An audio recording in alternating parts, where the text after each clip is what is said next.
Welcome everyone to another series of Millionaire Whisperer. Today we have with us Jervis and Oscar Sui. So we're really excited to have these two handsome young men with us because in the last 12 months, while they're hustling in school, attending their lectures and attending to all their various life events, these two young men have actually attained the prestigious Millionaire Realtor Award. This is the highest accolade that one can attain as a realtor, and these two young men have attained it at the age of 25. A round of applause!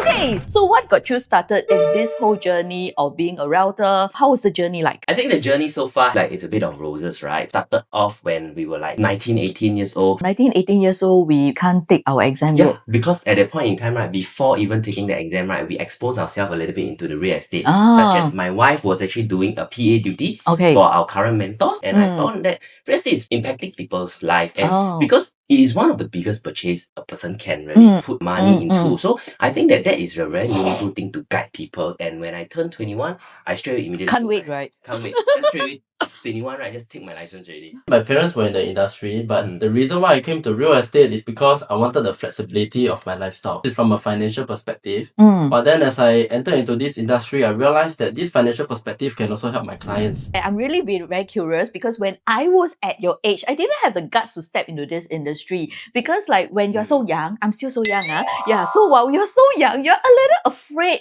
what would the older customer think of you? You have your fears, yeah, so maybe you would like to share with us, what was your thoughts about this? For us, we understand we have no warm lead, so we start from a base where we try to hone our skills. Then we realize that actually cold leads will also trust you, but you need to have the right knowledge. We are young in our heart, but we are very mature in our brain, our thinking. When I started at 21, it is a very real issue, right? People like billionaires, millionaires, 40, 50, 60s. Why would I entrust my property journey to a young person, 21 years old, that just started on the real estate industry? It's always about identifying what is the pain point and giving a solution to them. Then they're willing to trust you. I think it's really very much a despite all attitude because you believe in yourself and you believe in the value that you put on the table. So maybe let me bring your memory back to your very first deal. What were your memories about it? My very first deal was a room rental, and I didn't manage to rent it out because I didn't know what I was doing. But my very first successful deal was a HDB sale. It was a sale of I think a 40-euro flat in Tampines. I believe that with every journey, it starts small. From there, I start learning the basics of real estate. Last time when we started out, right, because you just wanted to try everything. And I started out with really no money. Me and my wife, we started out with only $2,000 in our bank. So we got not much money to buy Property Guru. We got no money to buy paid leads. So eventually, I stumbled upon a landlord that is not very willing to pay commission one. And they only wanted to pay a flat fee of $500. So what happened was you did it? Yeah, we did it.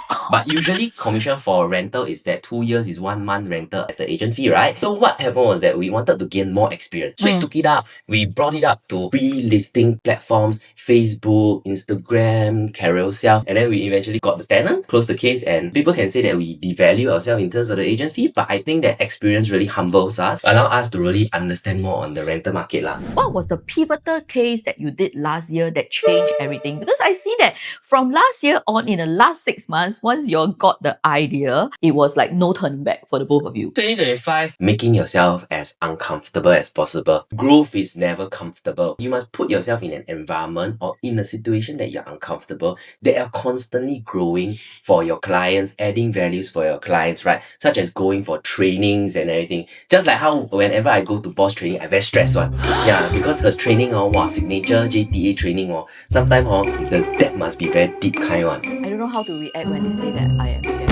Okay, how about you, Oscar? I completely agree with me. Yeah, wrong. No one. Okay, this is really real, guys. I'm so sorry. What was the turning point for me was when I joined Boss Joe, I realized that she's a person that do not sugarcoat because she's a very real person. So some may say that she's a very scary mentor, but I think that because she's very real, that's how I managed to grow. I think one huge contributing factor is also the culture of JTA. Everybody is willing to help one another to grow. And also I'm very thankful that although Boss Joe has more than 500 associates, she still has time to do one-to-one review for me. Back to the day-to-day grind. Maybe you'd like to share with us how does a day-to-day grind look like and what are some of the momentous moments that you had in the year 2025? 2025 was a year of milestones for me. I got married. I also bought a house. Got a baby. Got a baby, yeah. Got a watch. Got a car. Yeah, a lot of... But I think 2025 really stretched me a lot because Monday, Wednesday, Friday, I have school from 12 p.m. all the way to 7 p.m. So I only got at night to conduct Zooms, to do proposals, to do work. And then on top of that, I still got projects, still got exams to prepare for, I still got assignments to do. I really have to juggle. Boss Joe actually taught me a lot on being able to do partnerships with the team. So when I'm faced roadblock, I don't just face it alone. My day-to-day, every day is different, that's for sure. What I managed to leverage on most is partnership. For example, my skill set is that I know how to anchor the clients well, I know how to give them direction, but I have colleagues who know how to prospect better. So I think it's more of partnership that really made me excel better in 2025. So 1 plus 1 equals 10, right? Let's get real. In the year 2025, first of all, do you even dream that you could become a millionaire realtor? And number 2, exactly what did you do to get there? One of the turning point was in 2024 December, where I met up a lot of my mentors. They reviewed what was done rightly and wrongly in 2024 that helped me to kickstart 2025. I have to keep my deals and my clients consistent. When I dissect my schedule out, right, I won't need to ensure that every single month, together with my team, they help me to keep business running. And one more thing is that constantly put myself in trainings that help me to grow and increase my values. I wasn't as organized as Jervis, but actually... You learn to wake up earlier first. Both of you. I think that's a major difference because when I wake up earlier, actually I'm 10% more productive. I learned a lot from my mentors. So in JTA, we have a lot of millionaire realtors and they have a very open sharing culture. So I believe that once we have this knowledge, actually clients naturally they come to us because in our team, we also have people who know how to prospect and also we are willing to share deals as well. So I think our attitude really help us excel to a millionaire status as well. What's your advice for the consumer out there? What should they be doing in the year 2026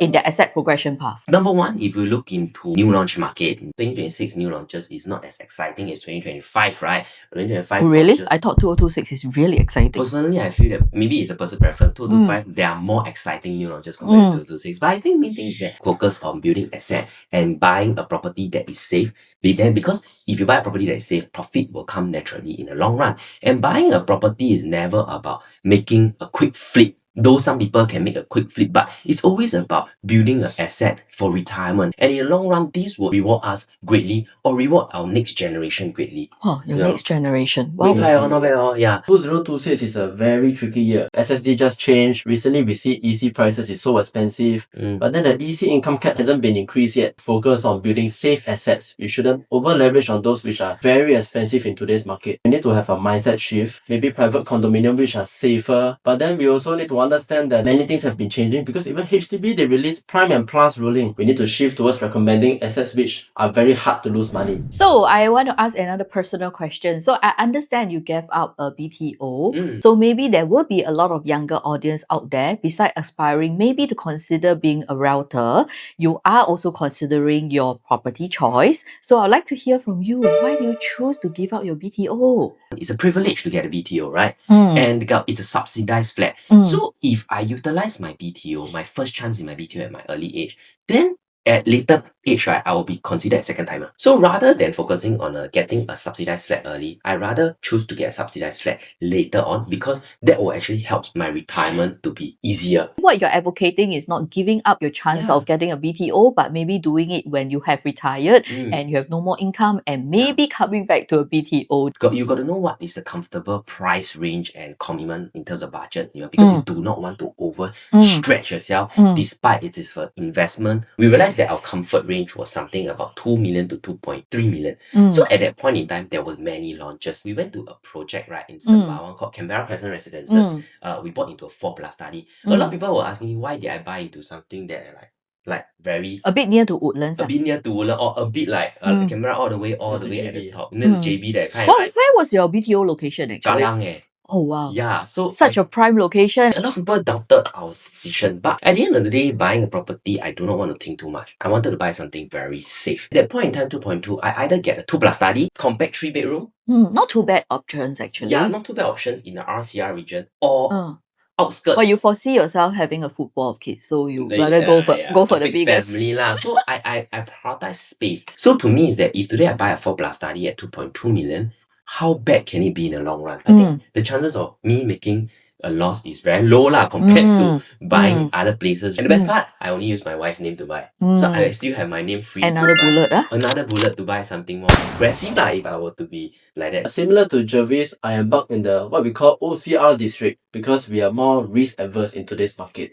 But I believe the reason why we embark is because we also have the privilege of seeing information. We can see that future prices are more expensive. I decided to enter into a newer property that was launched earlier beforehand because I wanted to hedge against the market. So similar to Jervis, we want to play safe and we want to grow our asset from a younger age. Maybe it may not be the right option to what we call FOMO into a new property, but really analyze what's available in the market and then enter based on our budget. My property was in the east. Where do you see yourself going from here in the year 2026? I want to build a community of realtors because my team now, we're quite a sizable team and we happen to be one of the How many top- people do you have now? I think close to 30. Wow. Direct under us. We want to continue to be good and we want to continue to value add even more for our clients. Thinking of more strategies to be able to better sell our client property at the best price and how to help them to accept progress further and bring us to greater heights. The real estate is not the industry where we should run alone. I want to partner with more like-minded individuals. The race is better ran with two-person rent. The market is always changing, so we cannot remain the same. That's why we are always trying to upskill ourselves. We're always trying to keep up to date with the market and we try our best to forecast what will happen to the best of our abilities. So in the year 2026, you are saying that you are looking to build a team with many mini Oscar around. Do you foresee that there will be a lot of challenges in this? I don't foresee there will be challenges. 4 of my clients want to be mini Oscar and one of them has already became one. I find this journey quite fulfilling because I also want to help people realize the value of asset progression even though it's getting harder and harder in 2026. Okay, just some fun questions. What was your most embarrassing moment in real estate? I thought St. Nick's was a boys' school. Then when my client told me that I have 2 girls aiming to go to St. Nick's, then I tell the client, no, St. Nick's is a guy's school.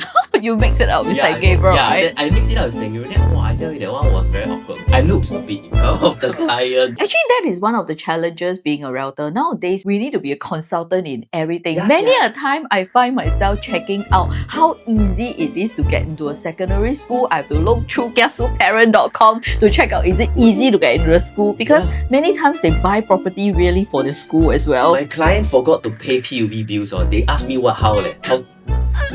I was like, okay, I need to check it out.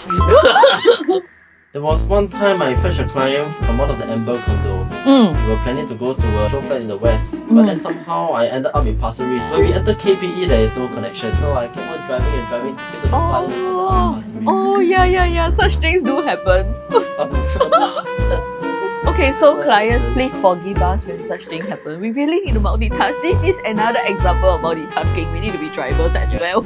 Let's share with us, what do you think is the dark side of real estate? In the industry, it's really undercutting. You will see like how money can actually change somebody. A lot of undercutting and a lot of hidden backstab do happen sometimes. People can go to crazy extent just to kill you off and get the deal. Our industry involves a lot of money and also there's a lot of jealousy between agencies. Undercutting is very common. One client they approach, maybe I shouldn't mention agencies, they approach different agencies. But I think this is not really a dark side because it gives us the opportunity to shine on our value and then we let the clients choose. So I think this is more of a friendly competition. Let's have a real question as well. Who do you think are really not suitable to join real estate? To be honest, right, I personally don't think in real estate got work-life balance. It is work-life integration. Work-life integration. Sometimes 11 p.m., 12 a.m., 1 a.m., you still can be talking to clients. There's no such thing as working hours. If 12 a.m., you don't answer this client, you lose this client trust, that's it for you already.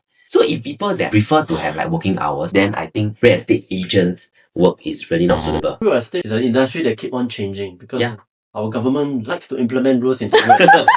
Real estate is not suitable for those who want to pursue it as part-time because we need to be very updated on a daily basis. We need to know what is available, what is sold. We need to know what is changing in the news. So both of you actually did your degrees, still doing for your case. So between degree and real estate, how much did degree really help you? The university is very competitive, so it really built my competitive nature. If you're honed in an environment that forces you to do well, naturally you will do well. Actually, a lot of people ask me why I don't I just quit my school. But I think the greatest investment is on ourselves. I will be able to further improve my knowledge and further improve the analysis that I can do for my clients. When I take business analytic course, I know how to analyze the economy. I know how to analyze how to start up a business. What are businessmen or what are the economics in the macro or the microeconomics happening. And I understand the psychology of humans also because we also took HR modules. From there, it actually helps me to better relate to my agents, better relate to consumers and know what they are thinking and know how the market will perform. Okay, so maybe just to know you're really better, who is the real you outside real estate? Do you have a life? No life. No life. So like, No life. Duration. whatever you see me in real estate is what I am. Clients nowadays can feel your authenticity and your genuine self. Okay, so Oscar, this question is only for you because audience, if you're watching from the front to the back, you will realize that this is definitely the quieter person. So you definitely belong to the introvert camp. Do you think that being an introvert will put you at a disadvantage? Not at all. I think we just tend to think more. So we also think more for our clients. It doesn't matter whether you're introvert or extrovert. It more depends on the value that we put forward to our client. If you speak less is fine, but just speak more value. And this question is for the extrovert Jervis. People always think that being an extrovert actually make you a better salesperson. So what's your advice for the people out there? Actually, I'm introvert, but I'm trained extrovert. But I think maybe it's actually honestly speaking, degree really helps. To me, is that extrovert or introvert, you can really explode your inner self and really thrive and really shine in this industry. What is your last word that you want to speak to the audience out there? There will be people who are watching, who are aspiring realtors. There could be other realtors who is watching you. So how can they be like you? For agents, learn to be different. And for consumers, learn to play safe. For agents, if you really want it, you really fight hard for it. For consumers, learn to always build asset. Don't focus too much on profit. So that's all for today on the Millionaire Whisperer series. And if you have any teas that you want to add on to DM us or to leave in the comment section. But if you think that our teas are too big or you think that our teas are very in-depth and you have We're more more than happy to have tea with you. Cheers, everybody. Cheers. To a great 2026. Yes. That's all for today and we'll see you in the next episode. Cheers.